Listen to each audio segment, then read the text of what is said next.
Tonight, authorities on high alert as our region sizzles in scorching conditions, and lead levels at the Port Pirie smelter under scrutiny from the environment watchdog. From our 7 Spencer Golf Studios, your nightly news with John Hunt begins now. Good evening. It's great to be back with you for another year. First tonight, total fire bans are in place and authorities are on high alert as our region swelters through a heat wave. With temperatures climbing into the 40s, the South Australian Government has enacted a code red, helping the homeless throughout the extreme conditions. Bringing in the new year with sweltering conditions. Very hot conditions are forecast across the northern Spencer Gulf region for today and even into tomorrow, with temperatures hovering around the high 30s and low 40s. Fire crews remain on standby, bracing for the extreme hot weather event as temperatures continue climbing. We would ask people to be vigilant all year round. Fires start at any time of the year, but obviously more significant bushfires happen in the higher heat side of the year, which is the fire danger season during summer. A total fire ban has been issued for the Mid-North, Eyre and Yorke Peninsula region, with the CFS reminding residents to remain vigilant and be ready to activate their bushfire plan. But making sure, around the house is clean, there's no flammable vegetation built up in the gutters or around the property that potentially could catch fire if something was to start nearby. Conditions over the next few days are so severe, the state government has issued its first code red for the new year. There's 5 specialist homelessness services in Port Augusta, and people who are at risk of homelessness or are experiencing it can present to any one of those services and will be directed to appropriate support. The code will be in effect until Thursday morning and will see additional services provided for the homeless in Port Augusta and Clare. Main aim here is to connect people to housing as quickly as possible, and what we don't want to see is people becoming unwell or people really doing it tough. Katrina Musson, 7 Spencer Gulf News. Port Pirie's Nyrstar smelter is under the spotlight after recording high lead and air levels despite tough new regulations. The Environment Protection Authority is asking for a results resubmission, saying weather conditions could have impacted the outcome. A new operating licence is in place for Nyrstar here in Port Pirie, but the company failed to meet the requirements provided by the Environment Protection Authority. It is disappointing. EPA licence conditions have been exceeded. It means that lead emissions and exposure of the TAN to lead was too high. These results automatically trigger an EPA investigation. 4 micrograms per cubic metre averaged over the 12 months, and it reported emissions just exceeding this of 0.41. The company will have the chance to resubmit the data following concerns that weather elements may have impacted the results. The EPA considers that the new, more stringent conditions are achievable and appropriate. Lead and air emissions limits are important in driving improved performance, which will better protect the residents of Port Pirie. In a statement, Nyrstar confirmed they'll be challenging these results and will continue to work towards reaching the goal set by the EPA. The tough new stance on the smelter was implemented mid-2020, aiming to reduce all emissions by 20%. The EPA would determine a course of action once it reviews the resubmission. A helmet camera has captured a frightening near miss in Broken Hill, with an SUV coming within centimetres of a motorbike at the intersection of Kaylin and Cummins Street last Saturday morning.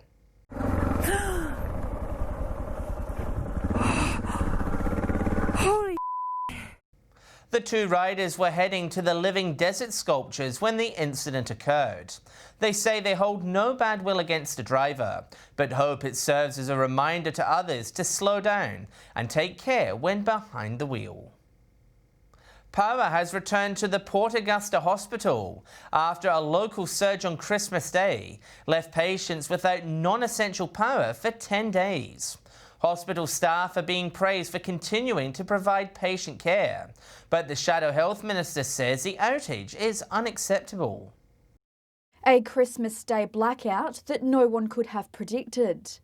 Port Augusta hospital patients left without non-essential power for almost 2 weeks. It didn't affect essential power at all. There was no impact to any critical equipment or clinical equipment, so there was no impact to patient care at all during this time. Power has since been restored, with the local health network's CEO saying the delivery of a new power board was delayed by the holiday period. While there was no risk to patient health, the CEO has apologised for the inconvenience caused by the outage. It is always our utmost to ensure that people get the best care while they're in our hospital, and I apologise for that time. Shadow Health Minister Chris Picton says it is outrageous the power wasn't immediately tended to, and all South Australians, no matter where they live, deserve the best medical care and attention. Nursing staff have been praised for continuing to provide patient care throughout the blackout period. It really is testimony to the staff that they managed so well. They have managed extremely well and admirably so in very, very difficult circumstances. Katrina Musson, 7 Spencer Gulf News. Still to come tonight, a Broken Hill cafe caught up in the city's COVID scare reopens. And tourists visiting the West Coast put on notice of a waste disposal.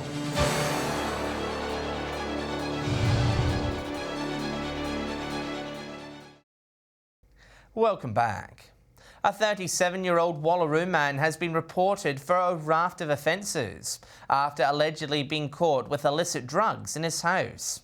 Just after 11 on Wednesday, detectives searched a Wallaroo property and found 6 cannabis plants, drug equipment and 3 gel blaster firearms. The man was issued with a drug diversion notice and will appear in court at a later date. York Mid-North Police were kept busy over the weekend, with 2 motorists allegedly caught drug driving. A 33-year-old Tailem Bend man was pulled over for a random test in Port Pirie Friday night. Patrols allege he tested positive to methamphetamine, and they also located an amount of illicit drugs in his vehicle. On Sunday afternoon, just after 3, police pulled over a 25-year-old Port Pirie man who tested positive to methamphetamine. He was also reported for carrying knuckle dusters. Both drivers are expected to be charged. And a 20-year-old Queensland woman has been caught allegedly speeding nearly 5 times the legal limit on the Barrier Highway yesterday afternoon. Just after 4, highway patrols clocked a Mazda 3 travelling at 149 kilometres an hour in a 100 zone. Further checks revealed the motorist is a P-plate driver with a New South Wales licence, limited to a maximum speed of 100 kilometres per hour. She was issued with a fine of $1,780 and lost her licence on the spot for 6 months. The cafe at the centre of a COVID scare in Broken Hill has reopened for the first time since an infected traveller dined there. The Gourmet Crib Tin's owner telling 7 Spencer Gulf News she's been overwhelmed by the community support. An open sign is back on the door and the coffee machines are brewing once again. A familiar aroma as Gourmet Crib Tin staff return to work. I've been in contact obviously this morning just to check in to see what's going on. Is there anything I can do from my end for them? And they just said it's business as usual, which is fantastic to know. The Argent Street business closed last Tuesday after it was revealed a traveller infected with COVID-19 had dined there. Like closing the business for 14 days, that would have been tough. All staff tested negative, allowing the cafe to reopen with reduced capacity today. But those who worked while the man visited remain in quarantine.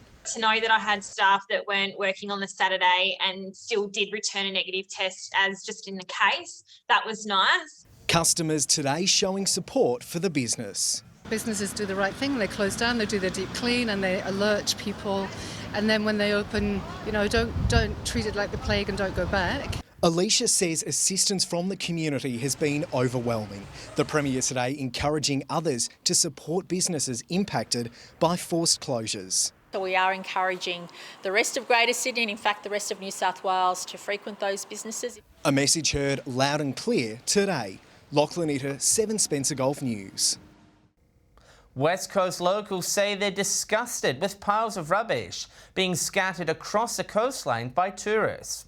It sparked a beach cleanup at several hotspot locations, with calls for better infrastructure to be installed. Cleaning up the beach one bottle at a time. We are cleaning up rubbish and collecting data on threats and damage done to the coastline.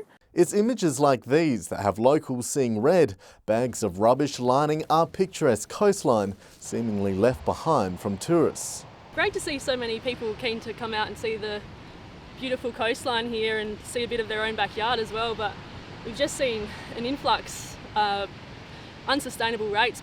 Volunteers descending on Fishery Bay, Coles Point and Mount Greenley over the weekend. There's been a massive impact on people creating their own tracks, not using formalised tracks, damage to vegetation, issues with toileting.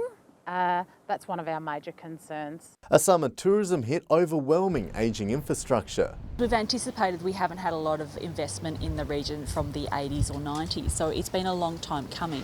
Authorities say even they were caught off guard by the tourism boom, the pandemic fast-tracking visitor numbers they thought wouldn't be seen for at least another decade. I mean, the influx of tourists has helped a lot of small business, and we have a lot of small businesses on the EP, and they create jobs for our kids, and it's important for our livability of our town. So as much as it's a double-edged sword, unfortunately. Nathan Regter, 7 Spencer Golf News. Stay with us. A popular Port Lincoln restaurant reopens its doors, and we will review the weekend's local cricket action.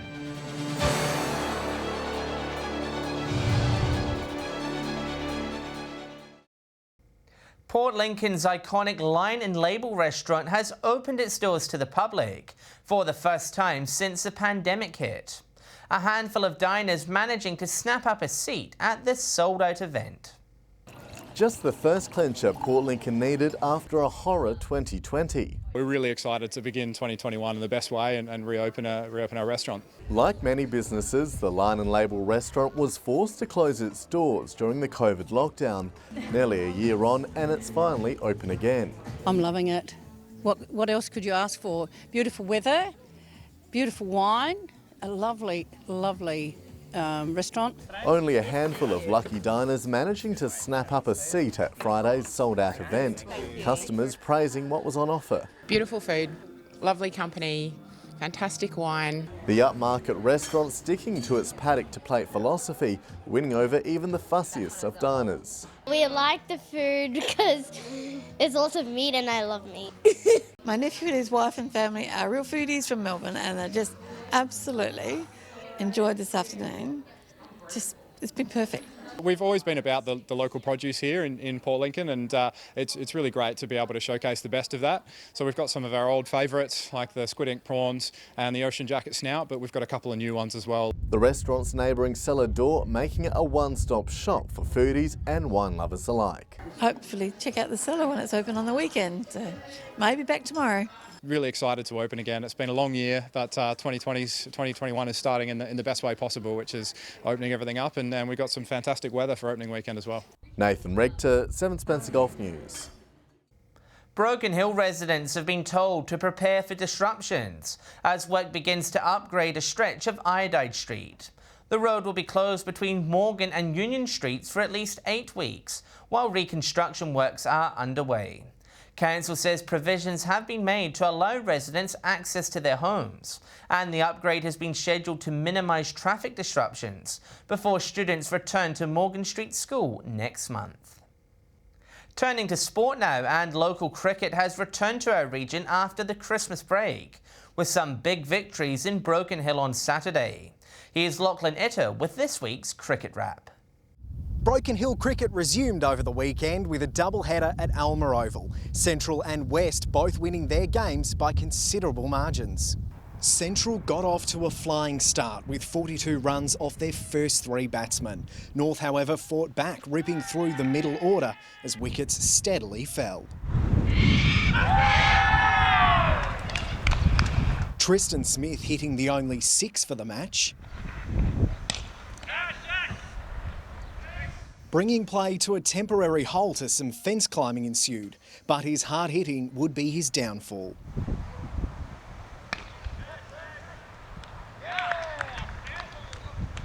With this catch by Austin Wilson, stopping Smith with 9 runs under his belt. Central ending their 20 overs at the crease, 7 for 74.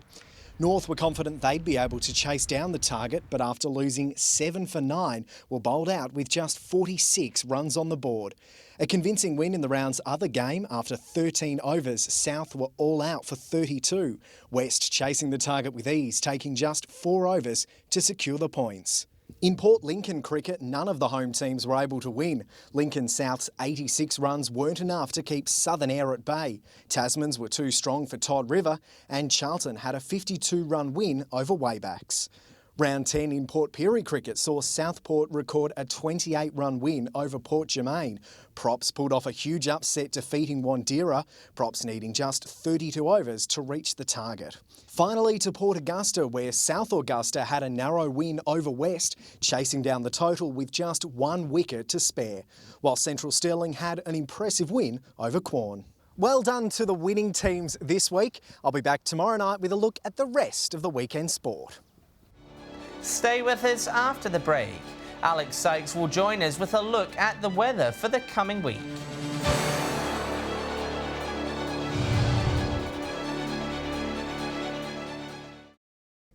Hello again. Time now to check the latest forecast for the Spencer Gulf and Broken Hill. With all the details, here's Alex Sykes. Thanks, John. It got into the 40s in some parts of the region today. From 3 p.m, Port Augusta was a high of 42, Broken Hill reached 36 and Cleve 38 degrees. Whyalla very hot and got to a high of 40. It was partly cloudy in Port Lincoln 33, very hot and 39 in both Port Pirie and Woodna, sunny and also 39 in Cooper Pedy. It was hot and dusty in Kadina 38, similar conditions in Clare 37, and if you're in Adelaide, it got to a partly cloudy 36 degrees there. To the satellite image now, bright looking high jet stream cloud crossing SA is bringing virtually no rain due to dry winds, which are hot and gusty. Cloud is thickening a little in the south near a blustery cooler change, causing the odd thundery shower. Skies are generally clear in the far north. Moving on to tomorrow's weather outlook now, and we'll start with the Gulf waters. Northeasterly to northwesterly winds up to 20 knots, seas to 1 and 1.5 metres, and south to southwesterly swell below 1 metre. And as mentioned earlier, heatwave-like conditions are forecast to continue in some parts tomorrow. 24 in Port Lincoln with cloud clearing, Cleve set to reach a maximum of 28 degrees, Woodna mostly sunny and 36. Also mostly sunny in Whyalla is set to reach a high of 30 degrees, Port Augusta 36 degrees and sunny, Kadina mostly sunny and 32.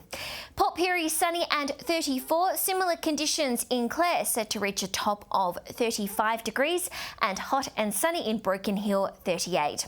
Taking a look further through the week now, mainly fine conditions across the Gulf on Wednesday, windy in Cooper Pedy with the region's max of 42 degrees, partly cloudy in Port Augusta 35, Woodna and Whyalla both 29, Port Pirie 30 degrees, Kadina 28 and a mainly fine top of 27 in Adelaide. 38 and partly cloudy in Cooper Pedy on Thursday, windy and 28 in Port Augusta and Port Pirie. Similar conditions in Whyalla 25 degrees, partly cloudy in Port Lincoln 22 degrees, Broken Hill set to reach a high of 32, Kadina to top 26, Woodna partly cloudy and 29, Adelaide set to reach 25 degrees. And similar conditions across the region on Friday. Partly cloudy in Cooper Pedy 30 degrees, Broken Hill 28, windy at Port Augusta set to reach a max of 25, partly cloudy in Woodna also 25, Whyalla windy and 22, Port Lincoln 21, windy in Port Pirie 26, Kadina to top 25 and 23 in Adelaide. And that's all the weather from me tonight. A reminder, a total fire ban is in place until at least tomorrow for the mid-north, Eyre and York Peninsula region. That's all the weather from me tonight, and it's certainly great to be back. Thanks, John. Thanks, Alex. And that's the local news this Monday evening. Thanks for joining us. I'll have updates later, and we will be back tomorrow at 7 p.m.